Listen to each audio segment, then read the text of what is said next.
Hello, and in this video I'm now going to start to work on the nose of the tiger.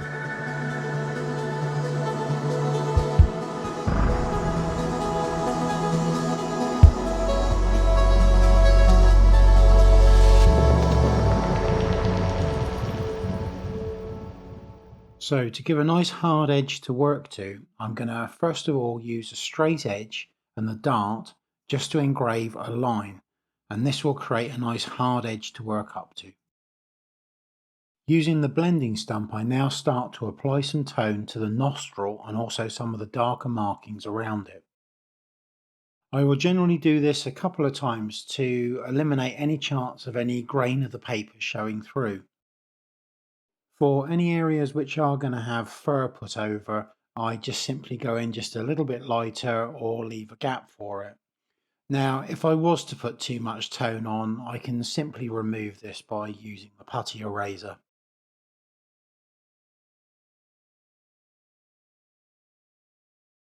Using a blunt 2B pencil, I now start to define the edge of the nostril. I then use a circular motion to then start to build up a darker tone within it. And again, then using the blender, I can then start to work the tone into the grain of the paper.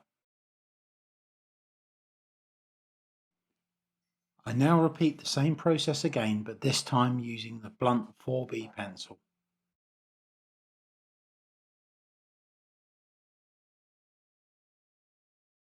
Using the blender, I now start to build some tone into the nose itself, as this will start to create some shape to the nose. The dart is used to draw the skin texture onto the nose. The way I do this is to use a very tight figure of 8 pen, and this effectively embosses or engraves the texture into the paper. A 2B pencil can then be used to dab tone over the top, and this will create the effect of the skin texture. I now continue the same process to build texture and tone for the rest of the nose.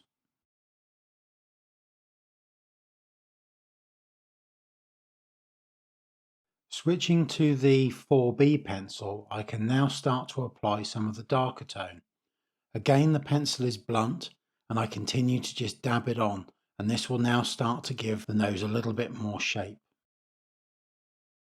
I now use the blending stump just to soften the look in some areas, and then the 4B pencil just to add a little bit more tone in others. By rolling a point on the end of the putty rubber, I can use it to just brush tone away to create more highlighted areas. Using the Dart 2B and 4B pencil, I now start to work on the fur texture around the nose. As with the previous episode, it is always important to look at the direction and length that the fur takes.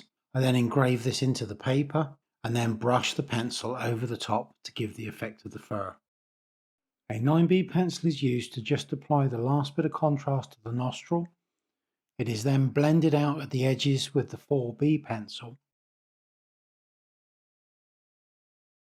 Using the putty rubber, I can now start to work inside the nostril and put some of the highlights in.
As you can see, the picture is really starting to build up now.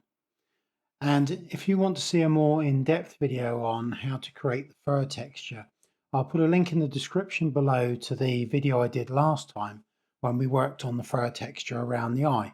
So if you haven't seen that one, then have a look and check that one out. So I hope you found this video useful. And if you have, then please remember to like and subscribe. As usual, I've put a link in the description below for the materials that I recommend, and hopefully see you in the next one when I'll start to work on the whiskers.